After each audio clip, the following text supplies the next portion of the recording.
Effective leadership means bringing different people and ideas together to create something entirely new. In this episode, how to create something bigger and better than just its parts. This is Coaching for Leaders, episode 683. Produced by Innovate Learning, maximizing human potential. Greetings to you from Orange County, California. This is Coaching for Leaders, and I'm your host, Dave Stachowiak. Leaders aren't born, they're made. And this weekly show helps you discover leadership wisdom through insightful conversations.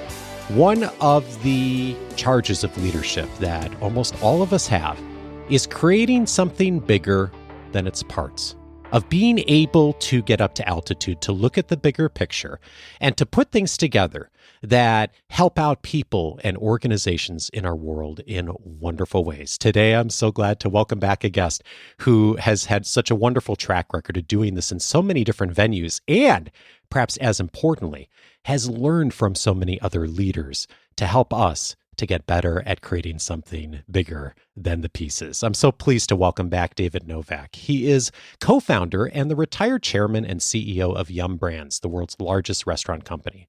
During his tenure as CEO, Yum Brands became a global powerhouse, growing from $4 billion in market cap to over $32 billion. After retiring in 2016, he became the founder and CEO of David Novak Leadership, dedicated to developing leaders at every life stage. He is the author of How Leaders Learn, Master the Habits of the World's Most Successful People. David, welcome back to the show. It's my pleasure, Dave. I'm happy to be back with you. I love the fact that you started this out by talking about the power of pattern thinking, 1 + 1 = 3. That's terrific. Yeah. Well, and as I was thinking about this and reading your book, I couldn't help but think of my favorite snack. So anytime our family goes out for sandwiches, the question is not so much which snack we're going to get with it. The question is it going to be nacho cheese Doritos or is it going to be Cool Ranch Doritos? And so that's why there's a story in the book about Cool Ranch Doritos that I couldn't possibly ignore. And I think it's a great example of what we're talking about, of creating something bigger than its parts. I'm wondering if you could take us back to all those years ago when the team was thinking about, what do we do beyond just nacho cheese Doritos, right? Yeah. Well, I was the management supervisor of the Doritos account at an advertising agency called Tracy Locke. And our biggest account was Doritos, and nacho cheese Doritos was the biggest flavor. And it had grown enormously, but it was starting to slow down. So I said to my team, we need to recommend a new flavor that will spur some growth on Doritos. And I said, let's figure out the possibilities that might be out there. So I said, let's go to the grocery store and let's walk up and down every aisle in the grocery store and see what seems to be taking off and see if there's any ideas there. Now, I think in most situations, people would go straight to the snack aisle to see what was happening in your specific category. Right. Well, we looked at every other aisle though, and we came to the salad dressing aisle, and it was obvious that the most popular new flavor that was really taking off at the time was ranch dressing. And you could see the number of facings it had in the stores. You could see the fact that the point of purchase was up for it. You could see that people were really marketing it. And I said to my team, what if we put a ranch flavor on a Doritos? And we kind of thought that was a really good idea, Dave. I came back and I called Dennis Hurd, who's the head of R&D for Frito-Lay. And I said, we've got this idea to put ranch flavored type dressing kind of flavor on a Doritos. You think you could do that? And he says, absolutely. That could be a really good idea. And I have to tell you, Dave, when those came off the line in the test lab, I mean, they were so delicious. It was amazing. We knew we had an absolute home run.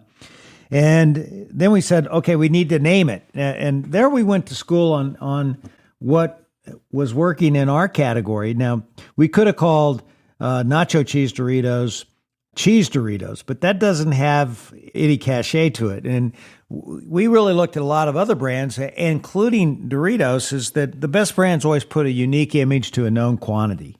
they give you enough of the familiarity, but they try to give you a unique image that makes it stand out, makes it a little bit different. And that's what nacho was to nacho cheese. It was that unique image. And so we worked on a number of different ideas, and we came up with the idea to call our ranch flavored Doritos Cool Ranch Doritos. And now it's your favorite in your family. And it's, I don't know that it sells as much as nacho cheese Doritos, but it's close. And it's clearly one of the most profitable, biggest snacks in the grocery store.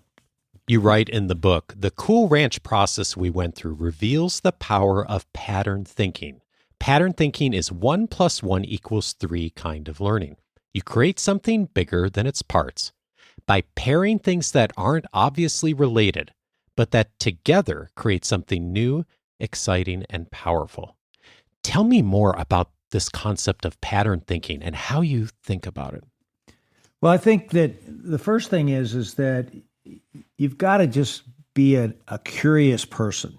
You got to really take a look at what's going on in the world, what's going on in the world of products, what you see happening at all times. And then you just ask yourself, hey, if this is working over in this specific category, or if this is working for this person, how could I make it work for me? And that's how you get that 1 + 1 = 3. You see what other people, other brands are doing, and then you say, okay, I'm gonna give it a go too. When I went to Pizza Hut, for example, one of the fastest growing new concepts at that point in time, and when I was running marketing there, was California Pizza Kitchen.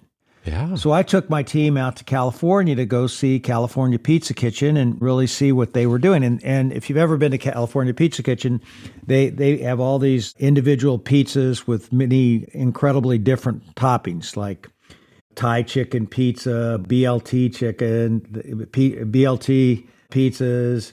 They have just a number of different types of pizzas. And many, much more exotic toppings than what we had at Pizza Hut. But I said to the team, well, how could we take what they're doing and make it work at Pizza Hut? And you know what we decided to do is we decided that we would double the number of pepperonis, which we had a lot of those on our make table, and create a product called Pepperoni Lovers. And it was the most successful new product introduced at Pizza Hut since pan pizza at the time. Then we said, okay, that's working. Let's do the same thing with meat. Let's do the same thing with veggies. So we created meat lovers and veggie lovers and cheese lovers, and it's the lovers line of pizza, which is still the most popular line of pizzas at Pizza Hut today. But it came from looking at what someone else was doing with a much different concept than what we had, and say, how could we apply what they do for our business? You know, another example I can give you is McDonald's is known for their kids marketing, but most people would stayed away from it because they were so dominant in that era. But I was thinking, well, how can we do it in a unique kind of way? And we looked at the airlines business. I read in Advertising Age about how they had variable pricing. So if you flew on off-peak days, you could get a big discount. Okay. So we created on Tuesday night, which is an off-peak day at Pizza Hut, we call that Kids Night. And if you brought your kid in, they would get a free personal pan pizza, which really worked because the kid got the free personal pan pizza, but everybody else had to order pizza. And we made a lot of money doing it, even though we were giving something away. And then, but we had a lot of fun with the kids, and we really built a kids franchise at Pizza Hut, which we did not have until we started thinking that way. And then we started looking at what McDonald's was doing and saying, hey, nobody else in the category is doing it besides McDonald's. Why don't we do it? So we did promotions with the NCAA. We did promotions with movies like Land Before Time. But it was basic pattern thinking that really uncovered really, really big ideas for us. It's so interesting. We think of all those examples of the intersections, right? Like I think about you and your team going to CPK, looking at that, and then having something come out of it that wasn't CPK and it wasn't what Pizza Hut had been doing. It was something entirely new. And you write that active learners read, listen, travel, try new things, explore hobbies and interests. Part of the reason that pattern thinking works, of creating something bigger than its parts, is you are a lot more curious and looking outside of just your own sphere of influence and knowledge. That's key in making this work, isn't it? Yes, absolutely. And that curiosity that you just talked about and actively looking for new experiences, it becomes active learning when you ask yourself, how can I apply what's happening here in my piece of the world or whatever I happen to be working on? And when you do that, you take what is seemingly a concept, and then you really turn it into action and something that could really grow yourself or grow your business. You make the point, active learners don't wait for the moment to hit them. They work to find it. They're seeking out patterns actively. And there's a whole bunch of examples you point to of leaders in the book. One of them is Roger Goodell, the NFL commissioner, and his practice of looking to other industries. And I thought that was fascinating. Could you share what he's done as far as like utilizing Silicon Valley to inspire his work? Yeah, Roger Goodell is a phenomenal leader. And you look at what the NFL has done, it's amazing. I think they have 93 of the top 100 rated television programs, just because everybody's watching the NFL. But I think the reason is that he's a real active learner. And a great example of that is he and his team go to Silicon Valley every year to see what's going on in the tech world. And he went out there and that really inspired him to really put Wi-Fi access into stadiums. Now that seems like an old idea right now, but he broke new ground when he did it before any other sport. And it's because he was out there. He had his antenna up, and then he said, okay, if they're doing this here, how do we do it over here? And, I've talked to Roger about just the power of what's happening with the NFL. That brand is just an incredible brand. And the reason it is that he's constantly looking out and seeing how other people do things and then trying to create excitement and relevancy to the NFL. And every brand, for example, is trying to get reach throughout the week. So now you have Sunday night football, Monday night football, Thursday night football. He's extending the reach of the brand. Major consumer companies have big promotions. Well, if you want to think of a big promotion, why don't you think of the NFL draft? I mean, that they promote that like you can't believe, and it's one of the most watched television shows around. And it's all because of his mindset to say, okay, if other people are doing these kinds of things, how do we do it at the NFL? And the NFL is an incredible power brand.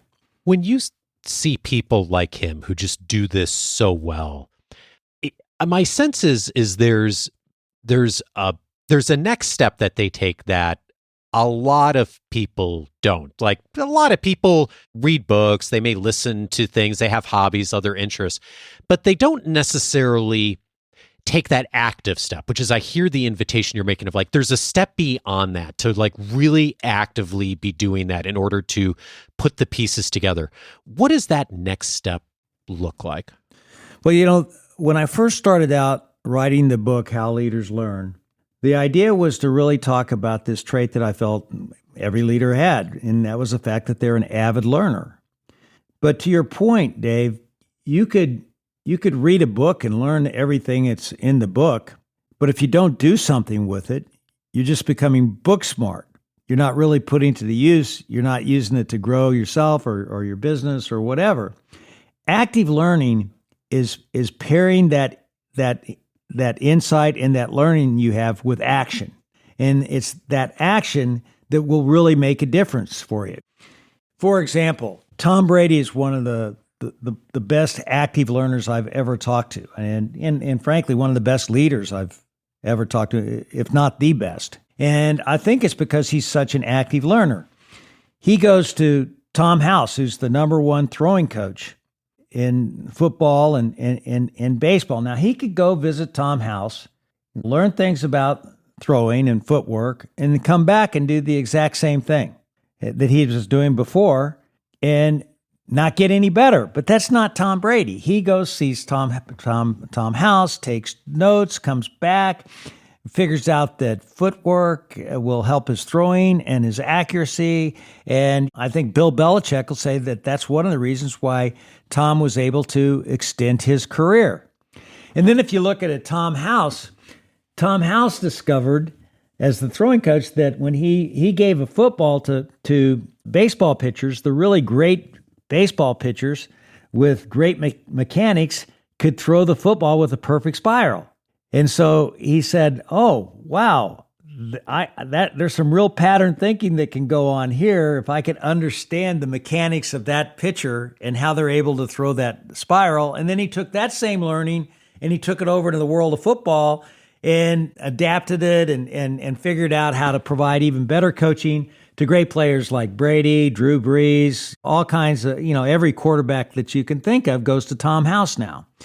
But again, it's looking at things that are seemingly unrelated and then bringing them back to what you're doing and then saying, okay, how can I use this to get a learning or an insight that'll help me do a better job? But when you think about it, Dave, how many times have you seen people go off to a seminar and they're really excited, they spend 3 days there, and then they come back and they do the exact same thing they were doing before they went to the seminar. They forget the learning. Yeah. You got to turn the corner and turn that learning into action. It's one of the reasons why when I taught my leadership program called Taking People With You, I asked people to come in with the single biggest thing that they were working on that could grow the business. But the thing that really made it powerful is, I taught people how to take people with them, and then they had to apply that learning to the project that they thought that could grow our business the most. And then I had 30 days, 90 days, and 6-month tracking mechanisms to make sure people put it into action. And I think that's how you get things done. You just can't learn for learning's sake. I guess that's nice, but it's not gonna separate you from the pack and help you be the best leader you can be. Yeah, it sure feels good in the moment when you go to like that 1 day, 2 day seminar and you get all these new ideas and you come out feeling like you've learned a lot. And yet, to your point, you don't tend to take a lot of action on it. And I've done the same thing in our work of moving away from more of the event-based thing and actually working with people over time on leadership development, because I've seen the same patterns of really yes, that's a great starting point, the knowledge, of course. And then it's the action, the activity behind it. And we just hear example in the book of all the people you've interviewed that have done such an amazing job at this. And one of the other examples you have is Peter Hurl. Peter is an example of pattern thinking as well. What did you discover from him that he did so well? Yeah. Well, when I was becoming the CEO of Yum Brands, I was very passionate about recognition. And I had a lot of fun with recognition. I gave away cheese heads when I was president of Pizza Hut, floppy chickens when I was running KFC. And I wanted to do something similar at Yum Brands as a big part of our culture. And, a lot of people told me this wouldn't work in China because they take their leaders very seriously. This wouldn't work in the UK or England because they're very sophisticated there, and they would think this is kind of crazy. That's not what they like to do there. And everybody kept bringing me all these reasons why having fun doing recognition wouldn't work necessarily all around the world because every country's different, et cetera, et cetera. And then Peter Hurl leaned on his experience. He probably had more international experience in our company than anybody that I talked to. And he said, David, all that is a bunch of baloney. People love to have fun. People love to get recognized all around the world. And if you do what you've been doing at Pizza Hut and KFC, and you take that and you cascade that all around the world, it will grow like wildfire. That's exactly what happened. Our company was even featured in Fortune magazine by a great article by Jeff Colvin for how we were able to use recognition to drive extraordinary results. But Peter Hurl gave me the conviction and the courage to follow what my instincts were. And I think we all need that as leaders. We need people to come up based on their experiences and what they've seen, help you get to the right solution. And because of that, I took recognition, which is a concept that I loved, and we took more action, and we did it all around the world. And it's still a bedrock of what makes the Yum Brands culture really, really special.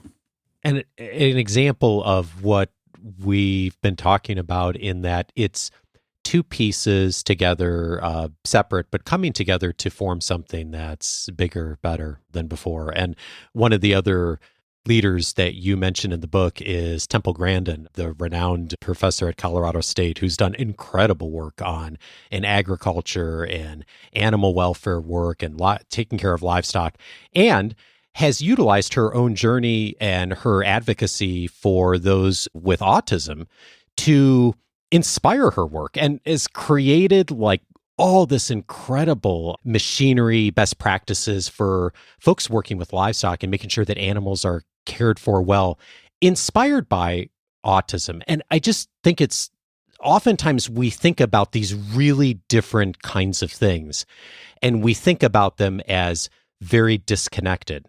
And yet, when we have the courage to be able to put things together, whether it's autism and animal welfare, or whether it's going to the snack aisle versus going to the dressing aisle, right? Or it's what one culture does versus what a different culture does, of all the examples of creating something that's bigger and better in ways that you would never have arrived to if you just looked at one of those in isolation. And sometimes it happens unknowingly. Dave, it's like people have studied the great musicians and people who've really composed these masterpieces in the music world, and it flows back that they have geometric patterns like in mathematics, but the composer didn't even know that it was happening. A lot of times you get all this stuff, learning that's packed inside of you that you apply a pattern thinking without you even knowing it. And I think that's fascinating as well. And in the spirit of that, you have some wonderful questions that you invite us to think about, respond to, as we're looking for the patterns in our own lives and our own work. One of them is inviting us to ask, how much time do you spend exploring outside your usual work and life experiences? What are you getting exposure to in different disciplines or industries? I think about that and how unusual it is for many leaders to spend any amount of time of interacting with people who come from really different industries or disciplines. But those who do, boy, it sure makes a difference, doesn't it? Yeah, and I think the exciting thing there, Dave, and you see this from all your podcasts, and I've done that with How Leaders Lead, is that I'm constantly learning from every interview. And, I pick up things that I try to use in my life. And many of those insights, I really tried to capture in my How Leaders Learn book, so that they just wouldn't be insights that I have or these great leaders that I talk to have. They can become insights that you can have and you can apply in your life. And I think that's really exciting. And, every week I do a podcast, I learned something from somebody. I did a podcast and I haven't posted it yet, but I did a podcast with Eric Church last week, the great singer, and he's a great songwriter. And just the way how he talked about how important it is to have vision and the courage to stick to your vision was a phenomenal insight. And the way how he articulated it was even better. And I think when you can pick up those kinds of things by having your antenna up and really listening hard for those type of insights that might just show up in your life, and then you apply them, man, you're so far ahead of everybody else. The problem with too many people is they're so insular that they don't get outside and really see what's going on. Yeah, it's so true. And I was thinking about what you were saying of you and I both having podcasts, interviewing people, and we've sort of figured out and I know for me, it's the same thing. I get more professional development, more so than I ever have in my entire life, from just the cadence of interviewing people and reading books and having conversations like we're having. And I think the invitation I always have for people is like, find your thing. For most people, it's not going to be hosting a podcast, but there's something that you can do. It is being involved in a community organization where you run into a lot of people from a lot of different kinds of backgrounds and faiths and disciplines and industries. Or maybe it's getting involved and volunteering in something, or maybe it's starting something new, or maybe it's taking on a hobby. But there's so many ways to do this. And once you start doing that consistently and you get those perspectives, you never see the world the same way. Yeah. And I think that's why it's so good to go on board, serve the community, get different exposure to different kinds of things, because then you can then apply them back to your day job, or you can learn something from another leader that maybe will make you a better leader. And I think that's great. You write, think of a challenge you're facing or a problem you've been struggling to solve. Have you looked for patterns or ideas from unusual sources yet? If not, where could you turn next? What a great invitation for all of us of thinking, okay, I may have interacted in the normal things I typically do every day, or the typical professional development opportunities I might have done in the past. The opportunity is like thinking about something that's totally new, totally different. A little bit of that goes a long way. Yeah, it's really, I'm challenging people here basically to become know-how builders. And the best way that you could learn and be a know-how builder is when you have a project or initiative that you start working on, ask yourself, who can I learn from? Who can I go to? Who can teach me something that I don't know, that I can apply to what needs to be done? When you do that, it's very powerful. I have a couple of examples of this. Deion Sanders, obviously the great Coach Prime at the University of Colorado, but he's a man of faith, and he posts on X every day something about his beliefs. And, I knew that. And I did a podcast with him. And my wife just, had passed away. And I said, what kind of advice could you give me and my daughter on how to get through the grief and the loss that we feel right now? And he gave me one of the most inspiring soliloquies on the importance of thinking of all the great moments that you had. But it was enormously powerful for me, and I shared it with my daughter. But it was he gave me something that I otherwise would have never had. But I knew enough about him to get an insight from him that it turned out to be really, really relevant for myself and my daughter. But I think no matter what level you're at, you can always ask yourself, who can I learn from? Who can I go to? Who can help me with this particular issue and give me some know-how that will allow me to get to the best possible solution? And I think that works. One of the really beautiful things about this book is when you open it up, you see right away the list of all the people you're going to learn from in the book, all the people that have become the tapestry of your relationships in your life and your work, David. And that comes together in every single page of all the experiences of these wonderful leaders who have taught you and so many others. And I would imagine going through this process of writing the book and assembling all those ideas and thinking about them and reflecting them and finding the pattern matching that I'm sure was there a ton as you did that. As you reflect on starting to conceptualize what this might look like, and now the book being out in the world and sharing it with others, as you went through that process, what, if anything, have you changed your mind on in how leaders learn? Well, I think the biggest thing that I put the tweak on was going from an avid learner to being an active learner. So making sure that it really becomes something that you put to use. But as I was writing this book, I think I realized that sometimes that you could really put the blinders on. You can be so firmly convicted in what you believe that you really don't look at other things for what they might possibly be teaching you. I'm an avid golfer. I'm a purist as a golfer. I've loved the PGA Tour, and I've thought that live golf was pretty much exhibition golf. Not something I wanted to really spend a lot of time watching, would never really take off, etc. But the fact is that they had 94,000 fans in Adelaide, Australia. They are doing a lot of things that are very different. They've created a team golf format. It's more casual. They're trying to attract young people. Now, that doesn't necessarily appeal to me, but what I've learned is you shouldn't put your blinders on, ever, when you see people who are coming in new and could potentially disrupt a category, because you'll miss out on the learning that you have to make maybe your own product a little better. And I don't know if Live Golf is going to be that successful or not, but I think if you're a real learner and you're in that category, you sure would study it like you couldn't believe. You would really want to pay attention to what they're doing and understand what's working, what's not, and what you might be able to apply to your own world.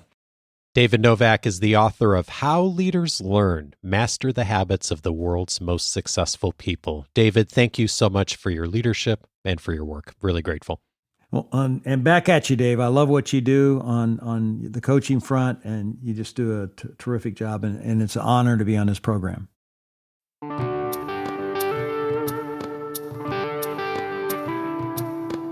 If this conversation was helpful to you, a few related episodes I'd recommend. One of them is episode 612, How to Solve the Toughest Problems. Wendy Smith was my guest on that episode, and we talked about the reality of leadership every day for almost all of us is needing to solve problems. And when we are trying to solve a problem, we tend to get into either or thinking.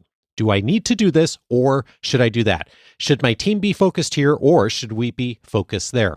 Wendy and her co-author, Marianne Lewis, invite us to think about both and thinking. Many, many situations, many problems that leaders face can be explored so much more effectively by thinking about the both and. How do we think about where to combine our thinking, the overlaps, the intersections, as we talked about today in this conversation with David as well? If you're in the midst of solving tough problems, Wendy's advice on episode 612, I think, is a very important starting point. Also, when we're problem solving, we tend to brainstorm a bit. Jeremy Utley was my guest on episode 630. We talked about better ways to lead brainstorming. A lot of us have been a part of brainstorming sessions at some point in the past, maybe now. Some of us have led them over the years, and we've brought a lot of the habits that we've seen in what works and what doesn't around brainstorming. I know I have, and when I read Jeremy's book, I realized, wow, there's a lot that I need to rethink and change my mind on around what I think about effective brainstorming and how to do it well.